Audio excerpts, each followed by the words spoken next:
The fog never lifted in Merriwick. It clung to the streets like a second skin, thick, wet, and impossibly still. Some said it rolled down from the mountains each night like a slow, exhaling breath. Others believed it rose from the soil, as if the earth itself was trying to smother the town, but everyone agreed it wasn't natural. The fog had been there before any of them were born, and it would remain long after they were gone. The people of Merriwick didn't talk much anymore. They used to. There were once bonfires in the square, music outside the pub, children who played until long after the sun dipped behind the ridges. But no more. Now doors were locked before dusk. Curtains stayed drawn, even in daylight. Footsteps hurried. Eyes were kept low. The silence wasn't merely oppressive, it was sacred, a collective act of worship for survival. No one saw the Skinner and lived to speak of it. That was the rule, the only one that mattered. They whispered about it when they had to, but only under breath, like saying its name too loud might summon it. It was Sheriff Nolan who found the first body. She was laid out in her bed, hands folded across her chest like some hollow tribute, only she wasn't whole. Her skin was missing, every inch of it. It had been peeled away so precisely that Nolan thought at first she was a mannequin, but the smell told the truth.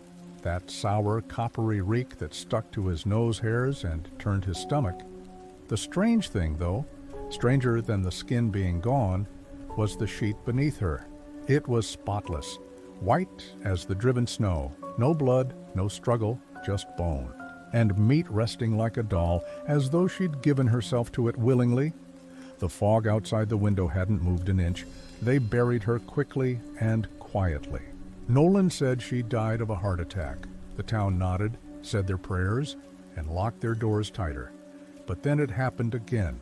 3 days later, another house, another bed, another body with no skin, and the fog grew thicker. Nolan stopped sleeping. He walked the streets at night, lantern in hand, gun loaded but useless. He never saw it. Only heard things, wet dragging sounds, whispers he could never quite locate. A rhythm of thuds that always stopped when he turned the corner.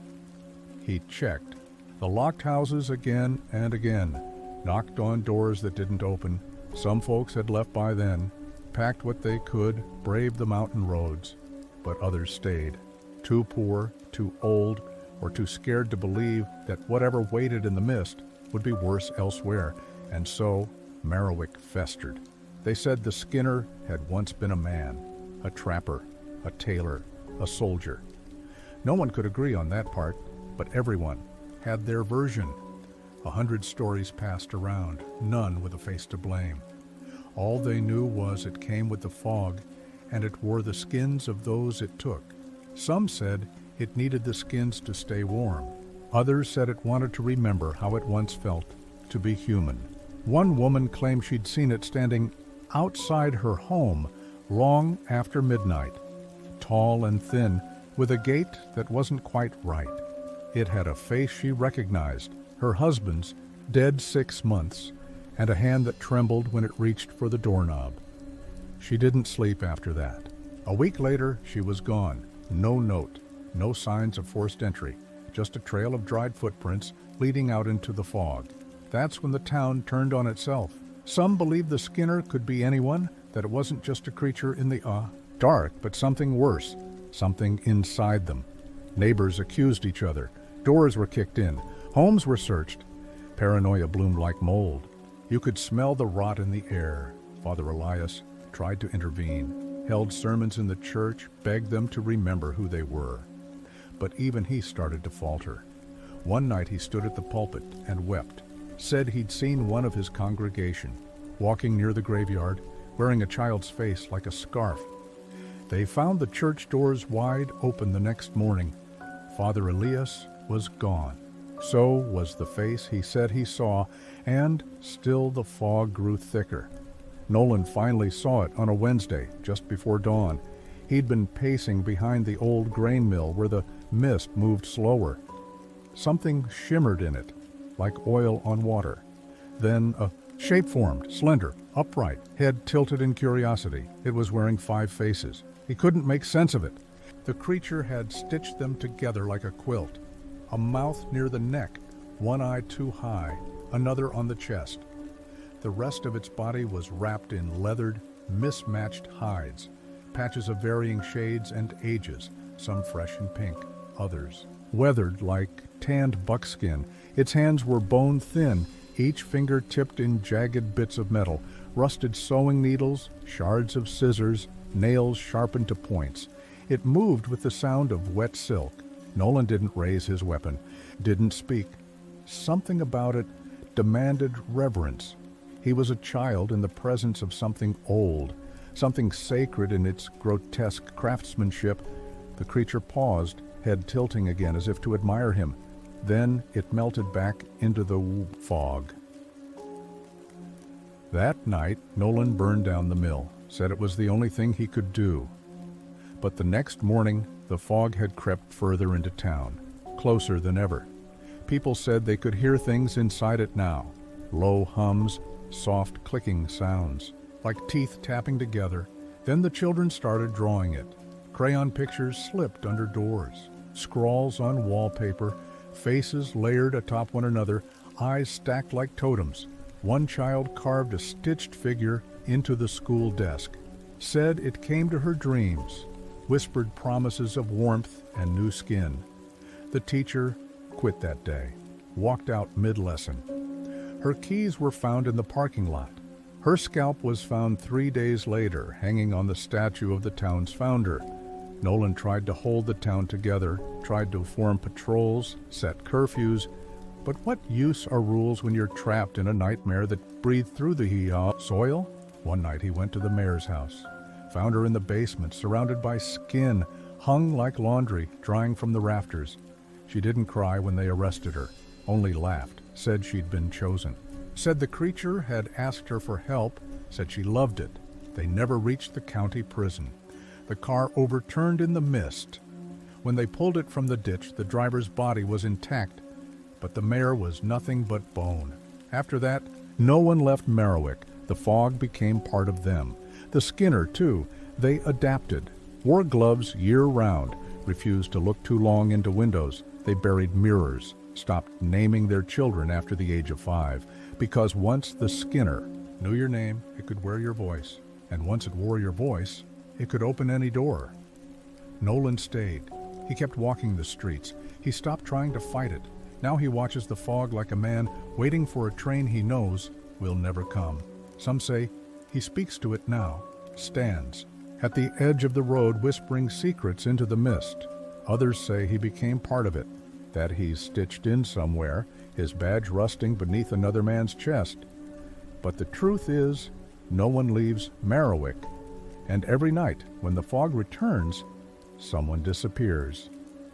You'll know the Skinner came because the house will be silent, the bed will be neat, and the body, what's left of it, will look like it simply stopped needing to be human. Then the face. The face will be gone, and the next time you see it, it might be smiling back at you. It began with a flickering light, not the dramatic kind that buzzes and pops announcing its presence like a horror movie cliché.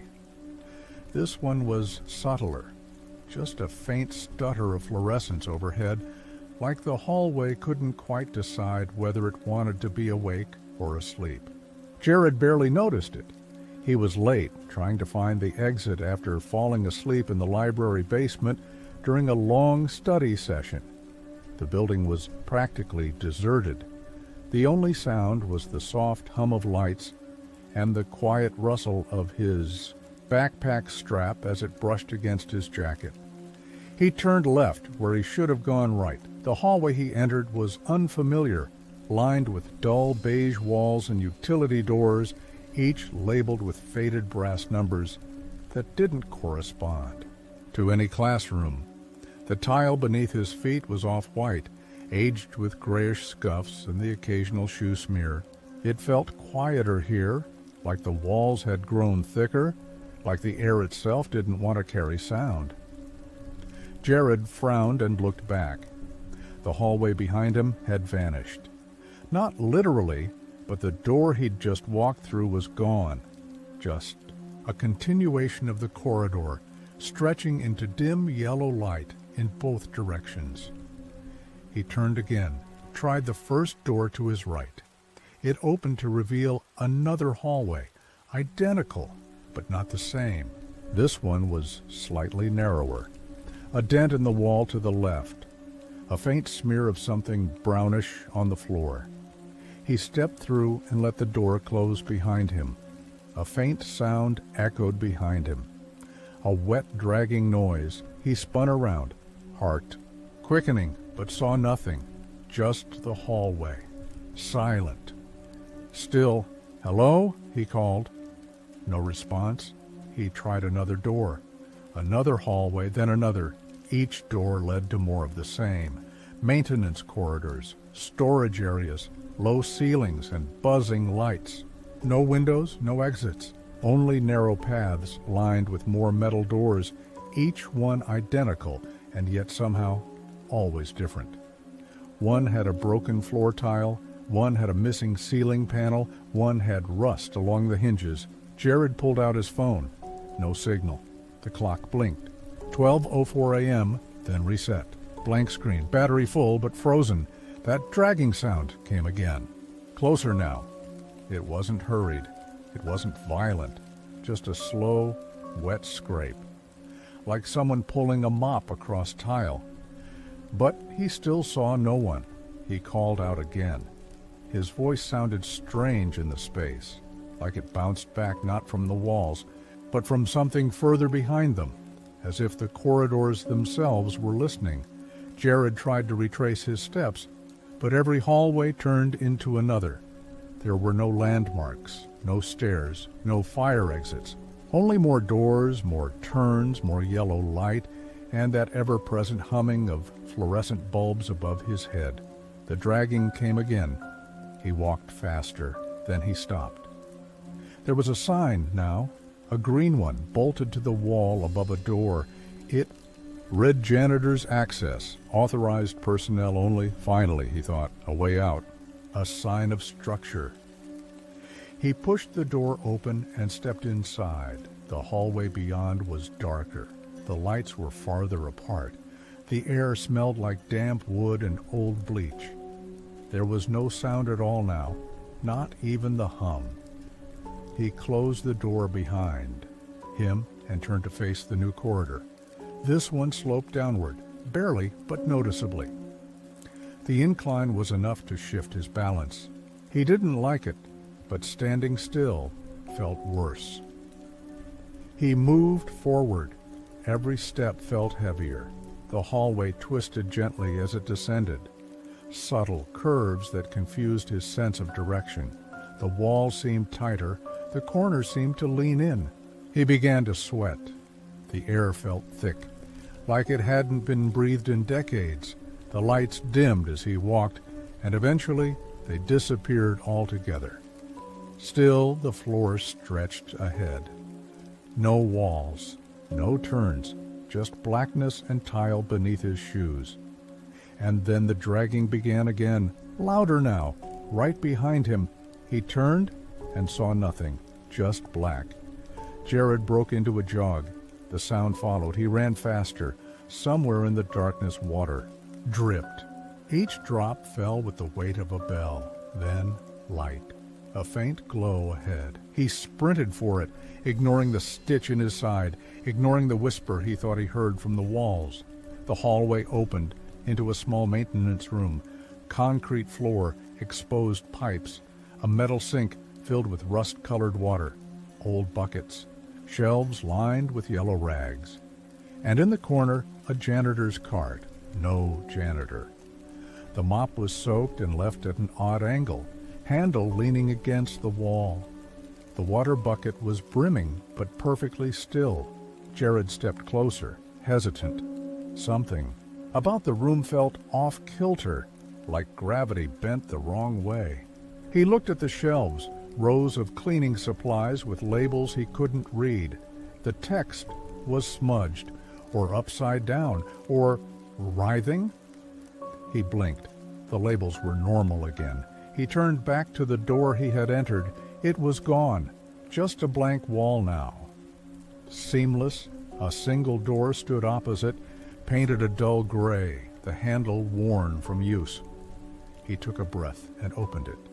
Another hallway, brighter this time, wider, like a regular school corridor. Locker-lined walls, faded posters for clubs and prom nights from years ago. A drinking fountain trickled lazily. He almost smiled. Then he looked at the floor. Mop water. A long trail of it stretched from the door he had entered, winding down the corridor in slow, wide arcs. It wasn't fresh. It looked sticky, almost pulsing. Jared stepped back. The lights above flickered. Down the hall, just out of reach, a figure stood.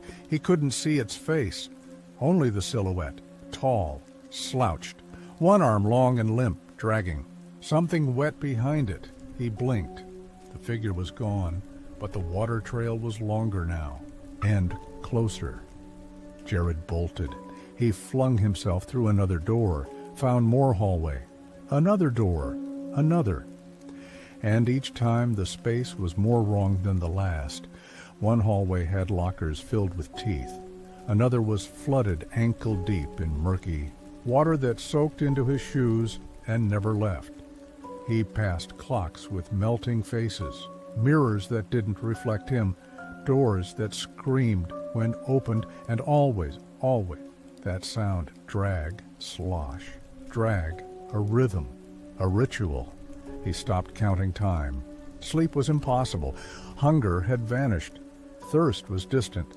He felt like he was dissolving cell by cell into the maintenance corridors. He tried leaving marks, scratching X's into the walls. They vanished. He tried making noise, screaming, banging, begging. The halls devoured every sound like a hungry animal. Eventually, he found a janitor's closet, not a cart, a full room, and inside, a single figure. It stood in the corner, back turned, dressed in a blue uniform, faded and stained. The shoulders rose and fell, slowly, as though breathing, or imitating it. Jared froze. He whispered, "Please." "Where is the way out?" The figure turned. It had no face, only a blank surface, smooth and pale where eyes and mouth should be. But the smell of ammonia hit him like a wave. It raised one hand, long and dripping, and pointed at a door. Jared didn't wait. He ran through it. He emerged in a hallway he recognized. Classroom doors, bulletin boards, lockers covered in old graffiti. He ran, laughed, wept. He burst through the main exit and out into moonlight. Grass, air, the sound of wind. He was outside. But something was wrong. He turned and looked back. The school was gone. Only a door stood behind him, freestanding, metal, slightly ajar, and from behind it, the sound. Drag, slosh, drag. He stepped backward and realized the grass was linoleum. The wind was fluorescent hum. The stars above him were dead bulbs in a tiled ceiling, and on the horizon, endless hallways, the mop trail stretching in every direction, and somewhere, always just behind him, it moved. The first thing they noticed was how still the air had become.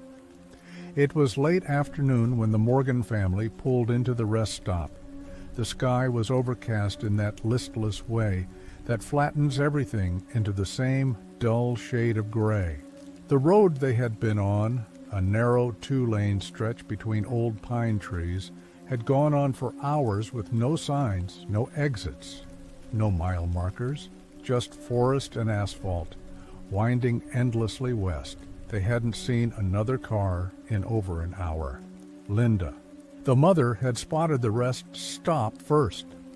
Just a sliver of cement and a faded blue sign with no number. no name. The sign only read, "Rest Stop." Below that, in chipped black lettering, the words, "Last services available." They turned in without thinking much about it. Mark, the father, was tired of driving. Their 10-year-old son, Jason, had been whining about needing to use the bathroom. And their teenage daughter, Emily, hadn't looked up from her phone in hours. The rest stop looked quiet, clean, and oddly preserved for being in such a remote area. There was a parking lot, empty except for a single black sedan with tinted windows parked at the far end. The building itself was a small rectangular structure of white concrete, flanked by 2 soda machines and a vending unit that looked like it hadn't been updated since the 1980s. Mark parked near the middle of the lot. The tires crunched over, gravel that hadn't shifted in years. No one said anything at first. They all just stepped out, stretching and sighing. The air smelled faintly of pine needles and iron.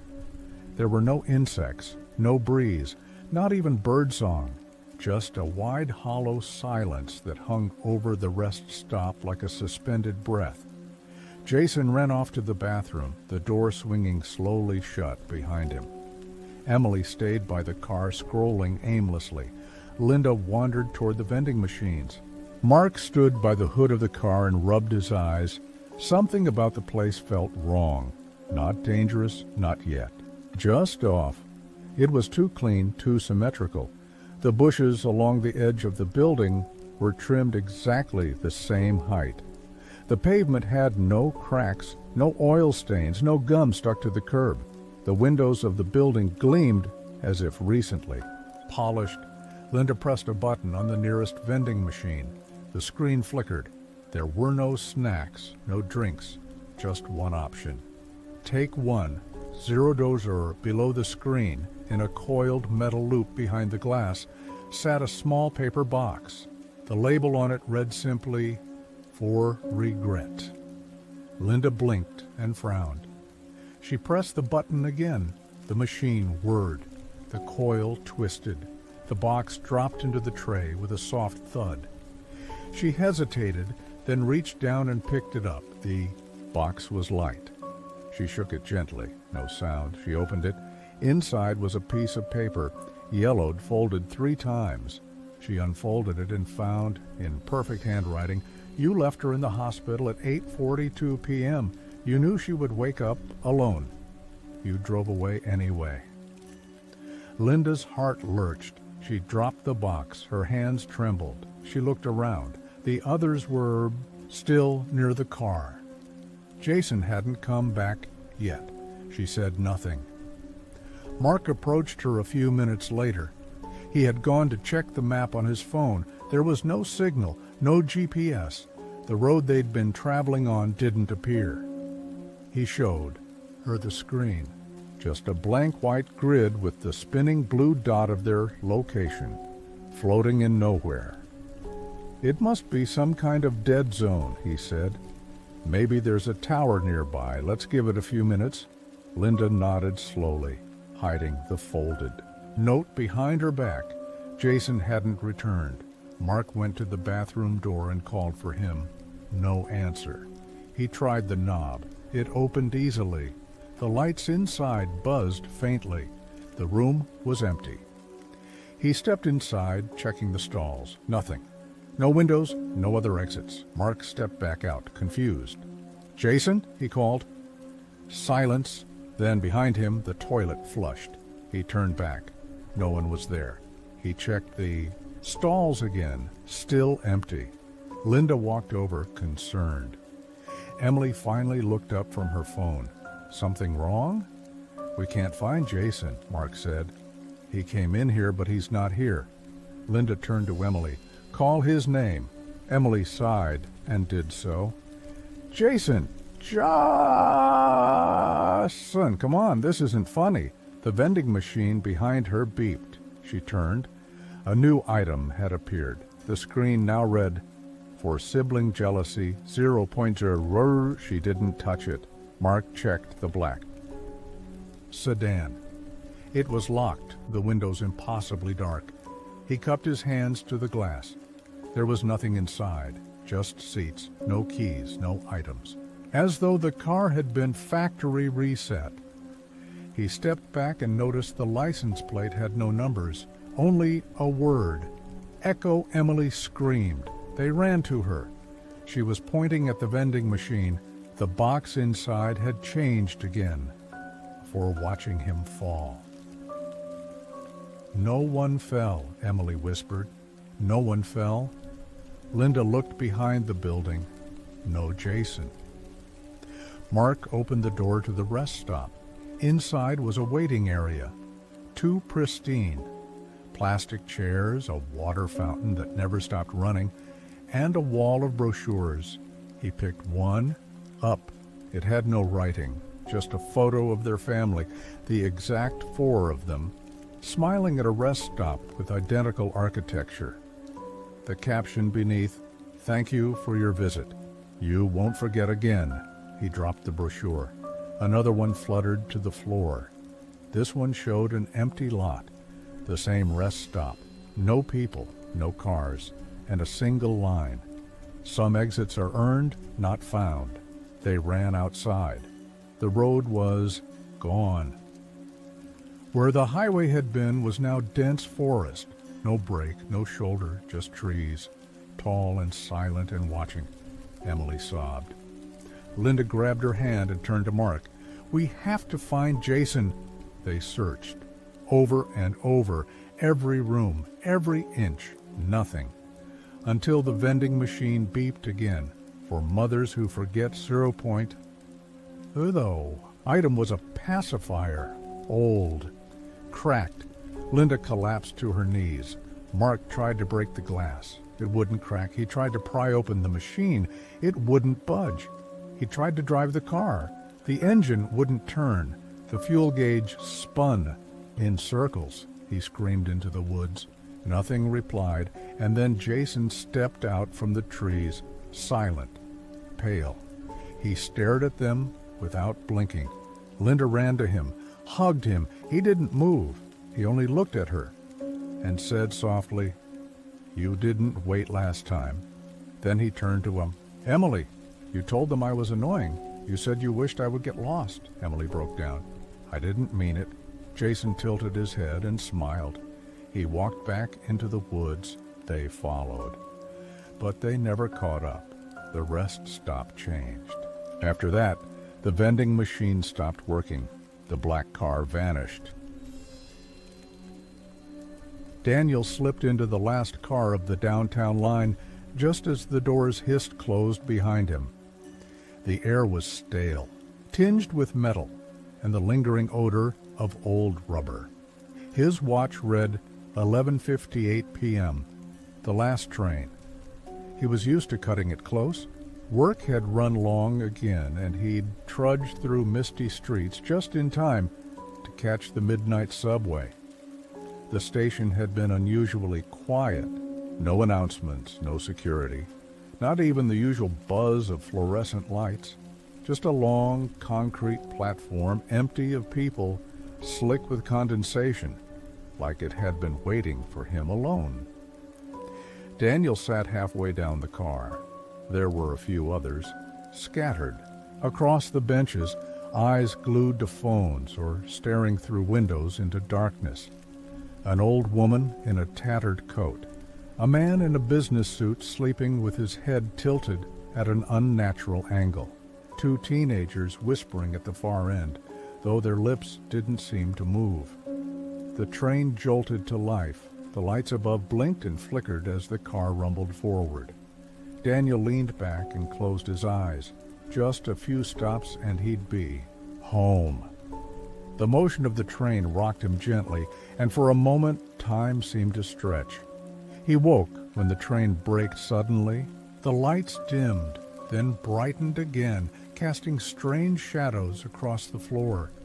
Station blurred past the windows, but the train didn't stop. He sat up, confused. This was supposed to be 82nd Street. The train always stopped there, the LED. Map above the door glitched, lines of green and red warping into a single, humming smear of color. No announcements played, no doors opened. He looked around. No one else reacted. The woman in the coat stared at her lap.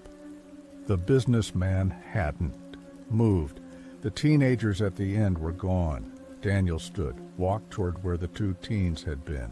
Empty bench. No sign they'd ever been there. The next stop blurred past, too. Now unease pricked the back of his neck. He pressed the intercom button near the door. Static. No voice. He pressed again. Harder. Nothing. He turned toward the old woman. "Excuse me," he said.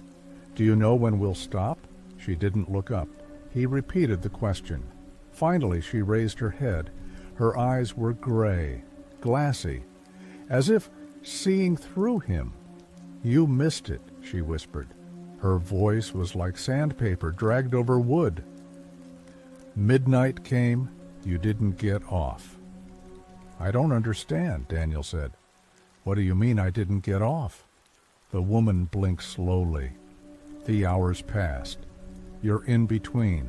Now, like the rest of us." Daniel backed away. The train rumbled forward, faster now. The lights above began to pulse in a slow, deliberate rhythm. He walked through the connecting doors into the next car. Empty. Not even the sleeping businessman. Daniel turned and looked out the window. The tunnel outside was pitch black.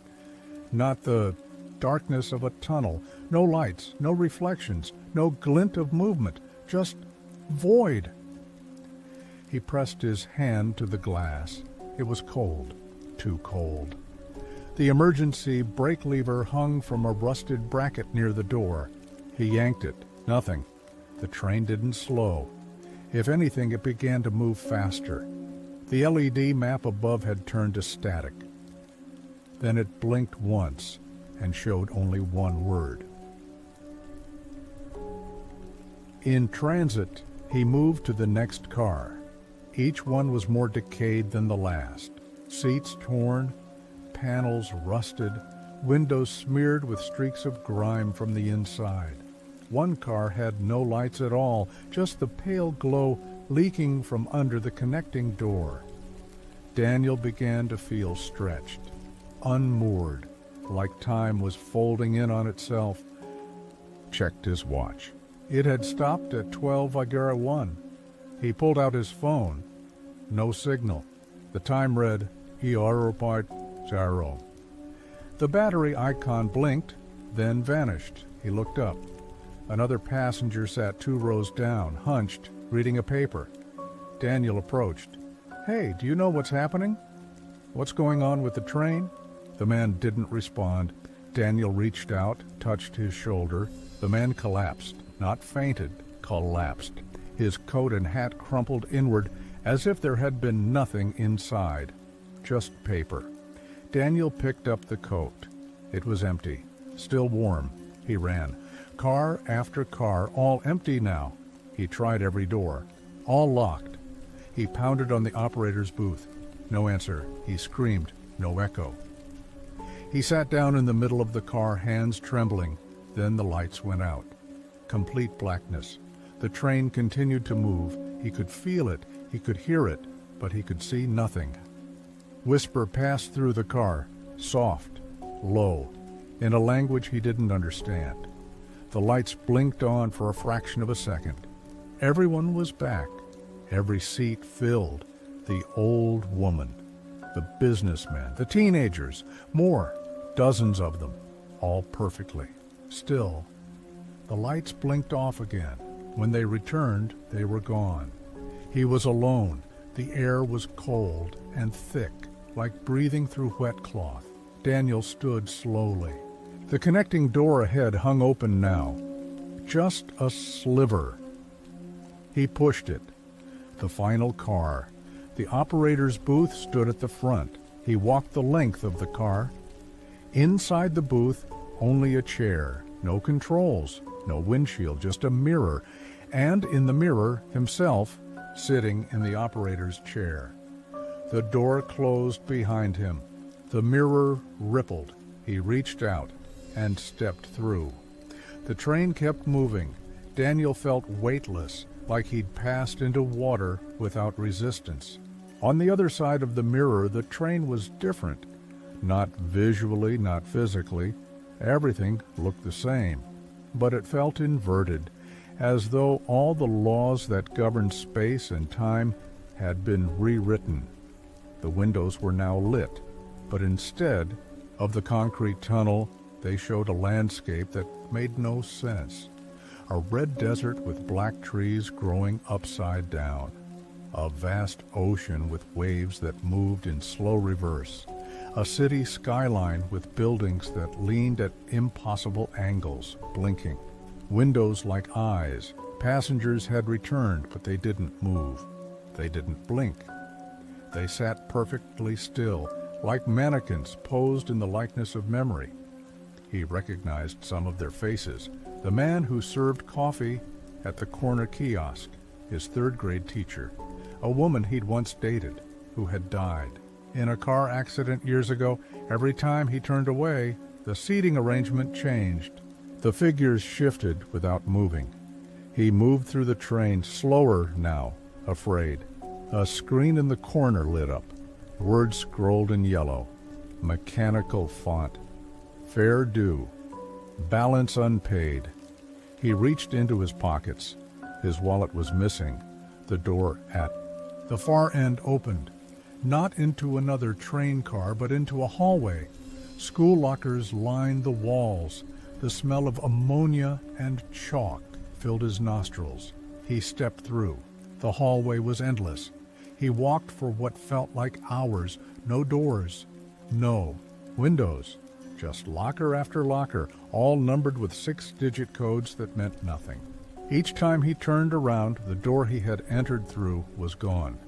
A figure appeared ahead, not walking, gliding, pushing a mop. Daniel froze. The janitor had no face, just smooth, pale skin stretched over a blank oval. Yet it turned to look at him. The sound of the mop, wet and slow, dragged across the linoleum. Daniel ran down the hallway, down a flight of stairs that hadn't been there seconds ago, into a boiler room thick with steam. Machinery groaned and pulsed like it was alive. A door slammed behind him, then silence. In the center of the room, a turnstile. Beyond it, a sign. Boarding platform. No exit past this point. He pushed through. Back on the train, it was a loop, that responded to memory and fear. Every car reflected something from his life. One was his childhood bedroom, untouched since age 10. Another was the hospital corridor where his father died. Another, the grocery aisle where he once had a panic attack under 2 bright lights. Each room waited for him, judged him. The passengers stared, he screamed at them, cried, pleaded. They never spoke, only watched. Until one night, was it night?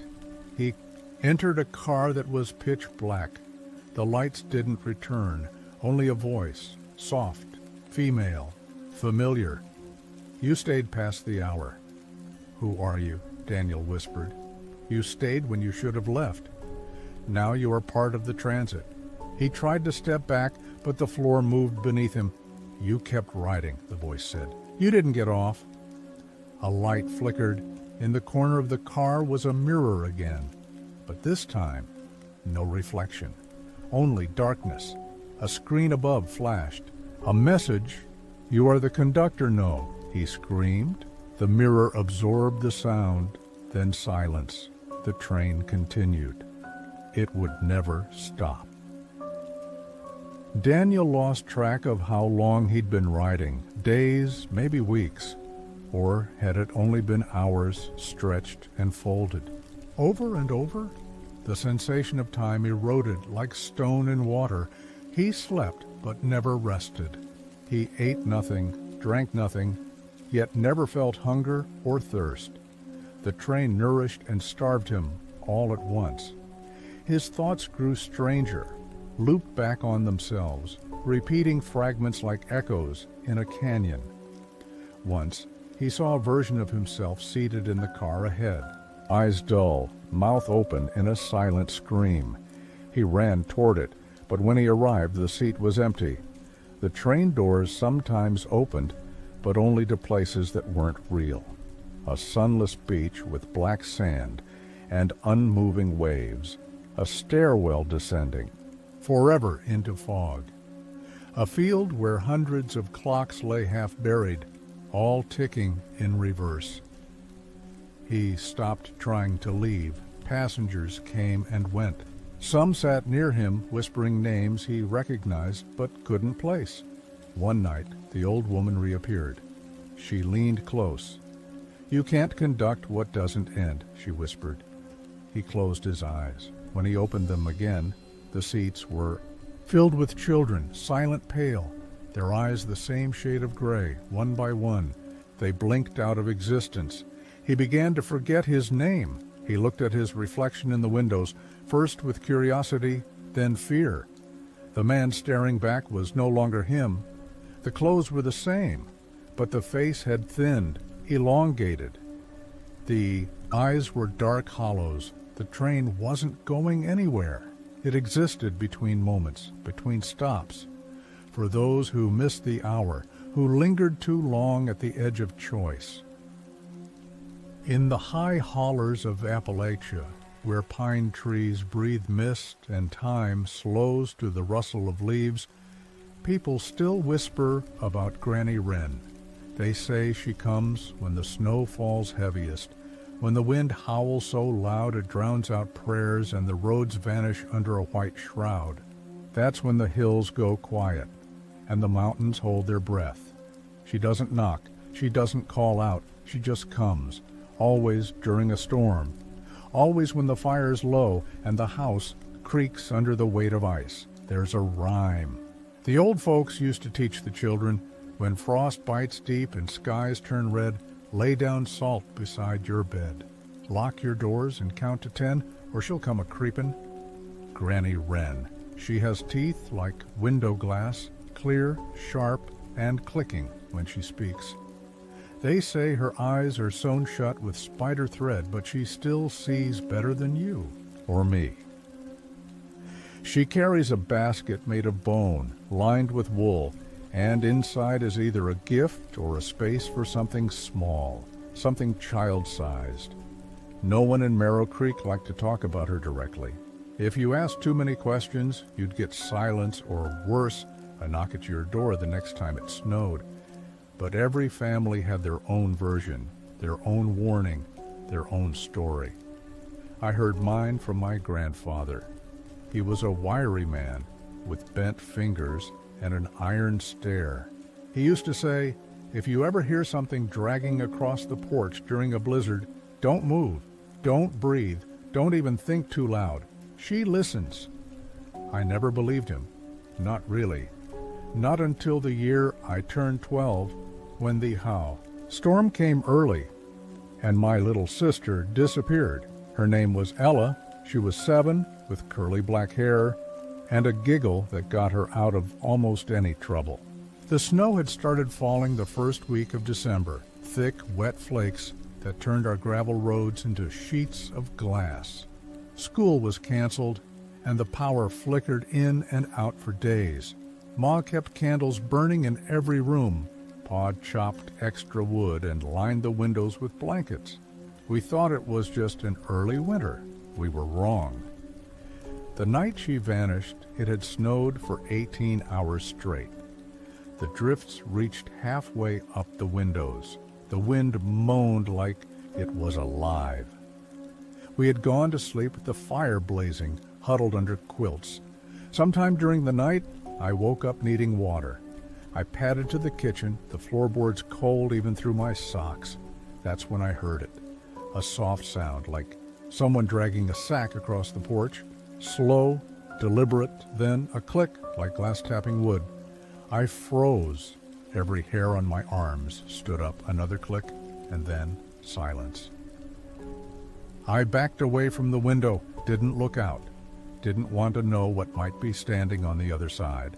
I should have checked on Ella. I should have looked, but I went back. To bed. heart pounding, and told myself it was the wind. The next morning, her bed was empty.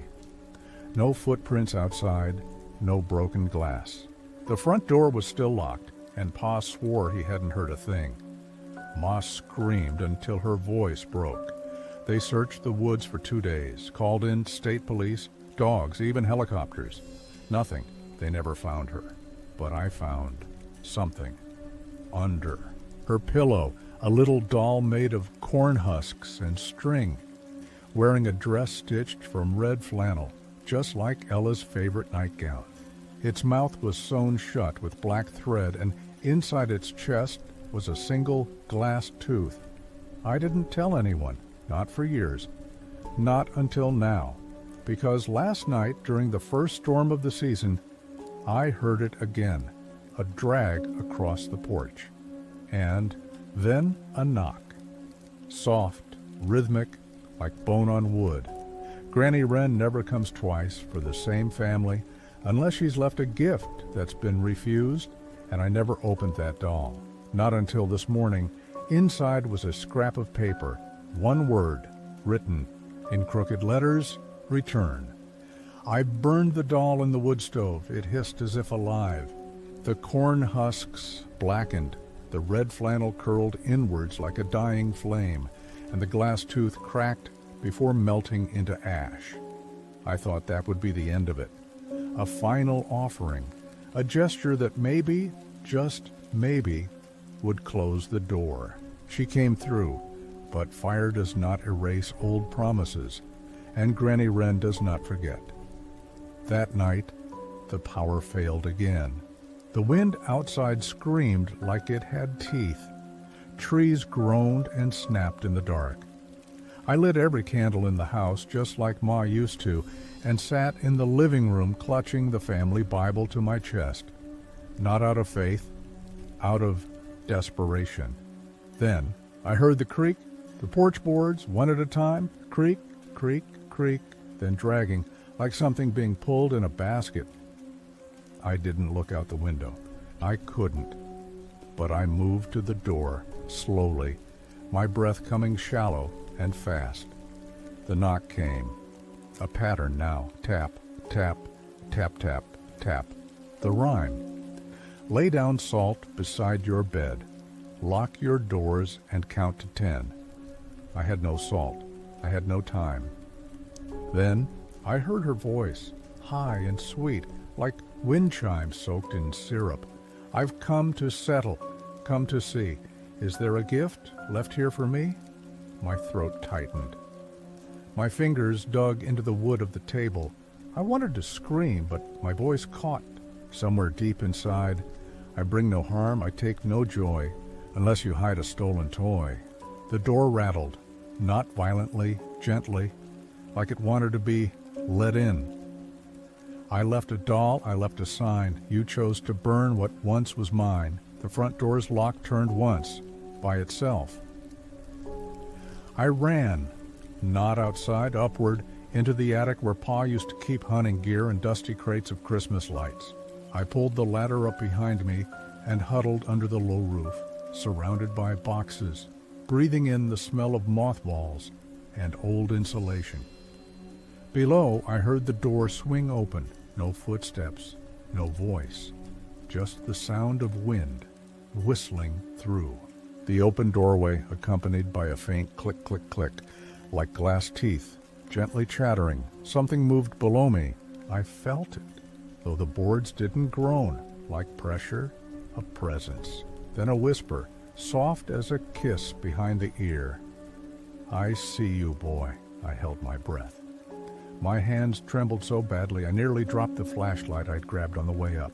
The beam danced across the rafters. Every shadow looked like a hand reaching, every knot in the wood like an eye. Then silence, utter and absolute. I waited hours. When morning came and light finally pierced through the attic vent, I descended. The front door was closed again. Nothing looked disturbed, but the floor was dusted with frost, and on the kitchen table, resting where the Bible had been, was a small wooden box Inside it was another doll. This one wore pants made of denim scraps and a flannel shirt. It had my hair, my eyes, and a stitched mouth, the thread still wet. Around its neck, a tiny paper tag read, "Replacement I couldn't throw." It away. I tried. I did. I took it down to the river, packed it in a tin box, and hurled it into the deepest part of the water. I stood there until the current swallowed the ripples and the silence returned. But when I came home that evening, wet and freezing, the doll was sitting on my pillow, still damp, still staring. That was 2 nights ago. Now the snow hasn't stopped in over 36 hours. The road down to Marrow Creek is gone, buried beneath 6 feet of white. The phone line is dead. The radio doesn't pick up a signal.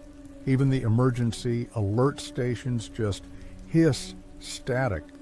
I'm not alone anymore either. She's inside the walls. I hear her at night, pacing between the studs, dragging her fingers across the insulation, whispering through the air vents, not always. Words, sometimes songs, crooked lullabies I remember Ma singing to Ella when she was small. Last night I dreamed of her, not my sister, but Granny Wren.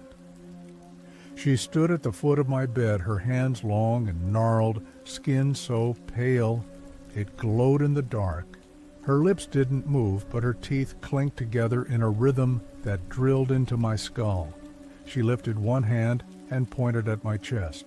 Then she whispered, "Open." I woke up screaming. The doll had moved. It now sat on the floor at the foot of my bed, its arms outstretched as if begging. I haven't slept since. I've begun to wonder if this is how it happens. If maybe the stories weren't about her taking children, but about her leaving seeds, leaving little bits of herself behind. Maybe the dolls aren't gifts or warnings. Maybe they're cocoons. I've tried burning this one too. It won't catch. The fire dies when it gets close. I tried burying it. I found it in the hallway closet the next day.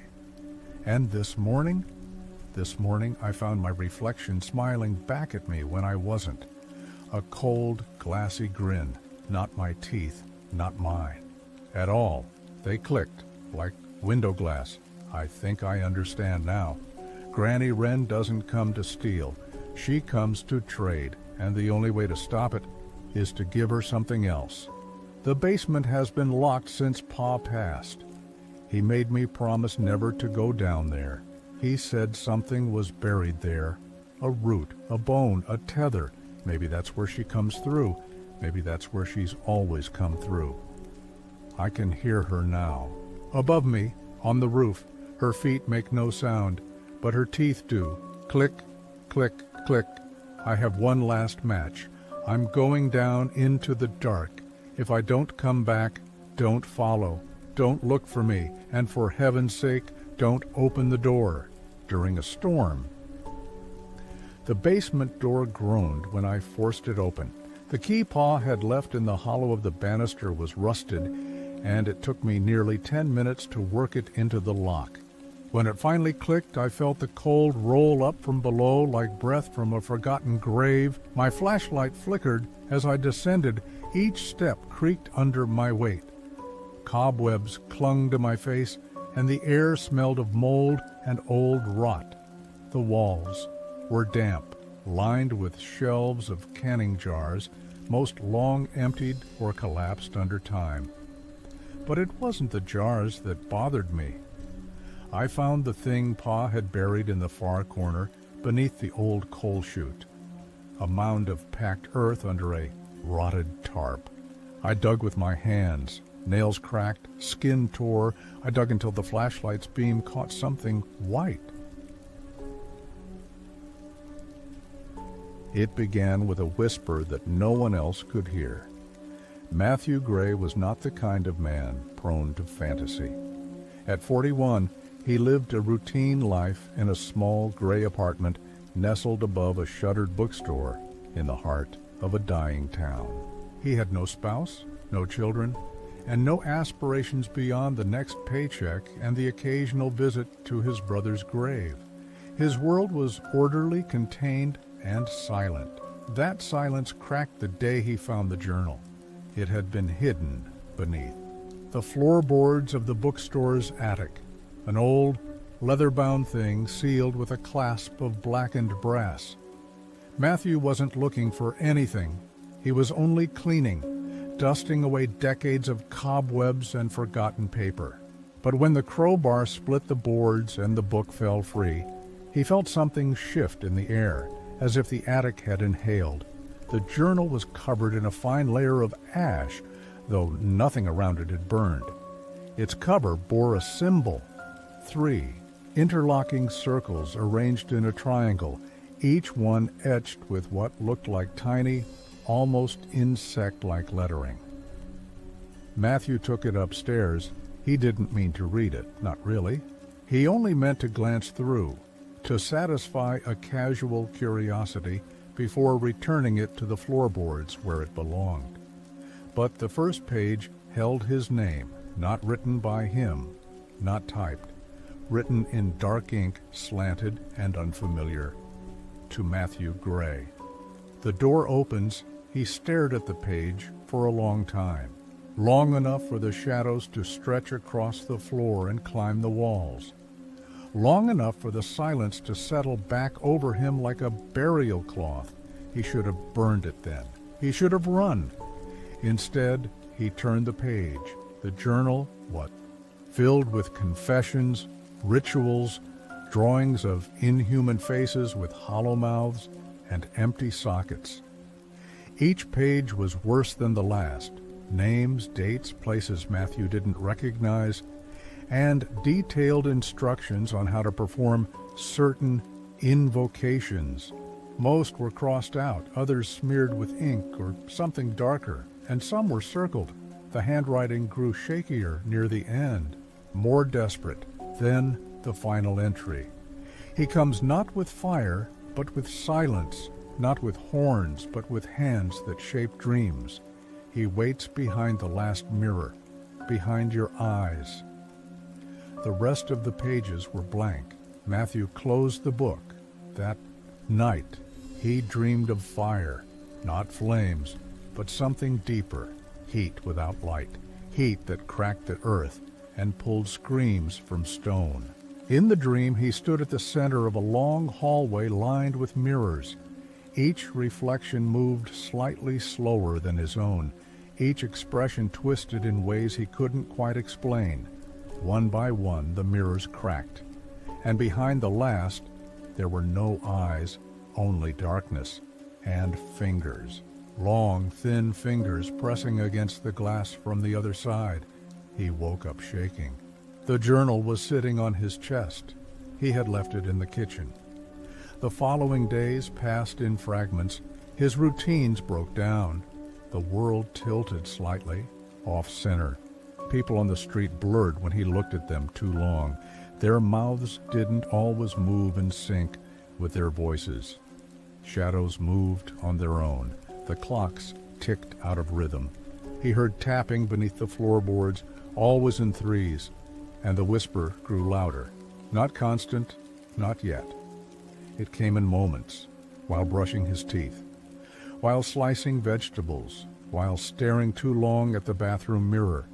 It said his name, slowly, like tasting each letter. He tried returning the book. He carried it back to the attic, set it beneath the broken floorboard, and nailed it shut. He even salted the space, though he didn't know why.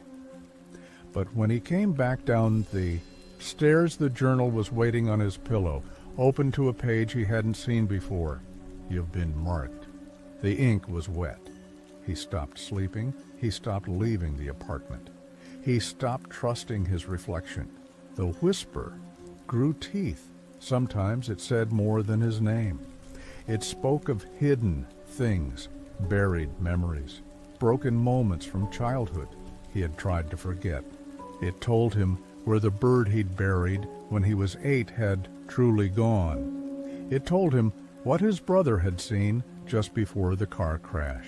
It told him that he had been chosen not for strength, but for emptiness, and the thing, whatever it was, thrived in emptiness. He found himself